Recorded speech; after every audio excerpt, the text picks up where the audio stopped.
Ako po si Jace Michael Yansan, native operator ng 30cm Shirt 21 Uno Plaza. Gamit po ito ng isang linggo na may total na 168 meters. Ito po yung head, capping at wiper. Ganito ng puntang spaghetti.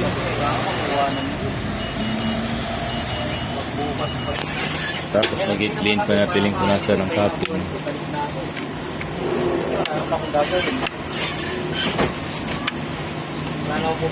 Wiper.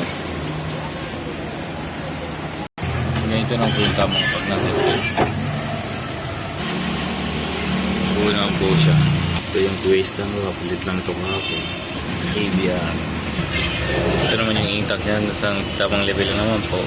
Ito naman yung mga use at unused. Meron akong 6 na white, 3 yellow, 3 black, 3 magenta, 2 cyan, 4 na 100ml na white solution at 8 1 liter na white solution. Meron akong 2 QE na green solution, siyam na powder at 3 30cm na DTPL. Ito naman yung weekly physical inventory ng 30cm. Pinagsama ko ng 60cm. Updated naman po. Ito naman yung consumable with duals ng 30cm sa buong isang linggo. Updated din naman po. Ito naman yung daily output recording ng 30cm from May 17 to May 23. Updated naman po. Dito na po magtatapos yung vlog ko. Maraming salamat po.